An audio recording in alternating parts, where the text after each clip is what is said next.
Dear Reading Closet, nakakuha ako ng STD sa fiancé ko pagkatapos ng Thailand trip nila ng baklang best friend niya. I am 30 years old, male, at engaged na ako sa fiancé ko after almost 5 years of relationship. Kilala na kami ng families namin at halos lahat ng coworkers namin alam na rin na ikakasal kami sa loob lamang ng ilang buwan.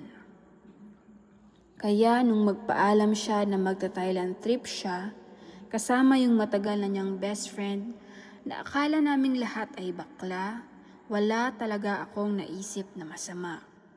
Kilala ko rin yung friend niya dahil ilang beses na kaming nagkasama sa outings at gatherings at very bading talaga yung kilos at personality niya. Pagbalik niya galing trip, napansin ko na parang may iba sa kanya pero inisip ko na baka pagod lang, na baka na-stress lang sa Thailand trip. Hindi nagtagal, nagkaroon ako ng symptoms at nagpa-check ako dahil gusto kong sigurado. Doon nagsimula yung bangungot ko.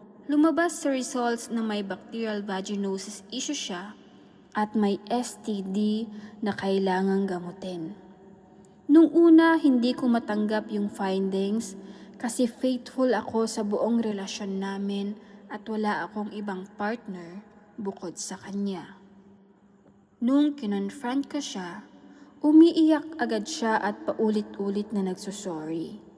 Doon niya sinabi yung bagay na hindi ko inaasahang marinig. Yung kaibigan niya daw na matagal naming alam na akala ko ay bakla, ay lalaki pa rin naman daw physically at nung nasa Thailand sila, nalasing daw silang dalawa. Ayon sa kanya, isang beses lang daw nangyari at hindi niya pinagplanuhan. Sabi niya, hindi daw relasyon yun at malaking pagkakamali lang na nangyari dahil pareho silang lasing. My girlfriend, my fiancé, and her best friend na akala naming lahat ay bading, they had sex. Habang nagsasalita siya, hindi ko alam kung ano yung mas masakit. Yung pagtataksil ba o yung katotohanang ipinagkatiwala ko sa kanya yung future namin. Ang hirap paniwalaan na isang gabi lang daw yon pero nagkaroon agad ng epekto na hanggang ngayon ay dala-dala ko.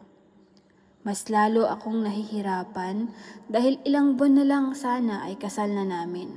Nakapagpa-reserve na kami ng suppliers, may invitations na, at may mga taong excited nang makita kaming magpakasal.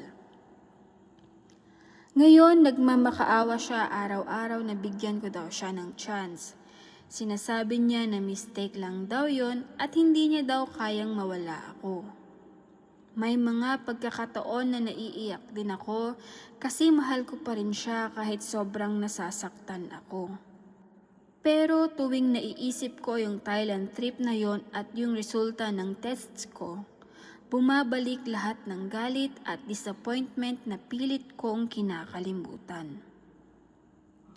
Ang mas nakaka-stress, halos lahat ng coworkers namin nagtatanong na tungkol sa wedding plans at hindi ko alam kung ano ang isasagot ko.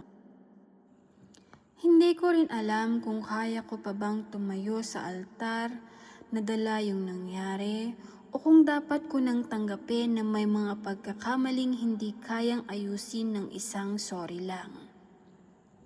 Sa tingin niyo ba, dear listeners, sa sitwasyon ko ngayon, tama bang subukan ko pa siyang patawarin dahil sinasabi niyang one-time mistake lang yun? O sapat na ba yung nangyari para tuluyan ko nang itigil yung sana ay magiging kasal namin? I will appreciate all of your suggestions and opinion. Thank you, admin, for sharing my story.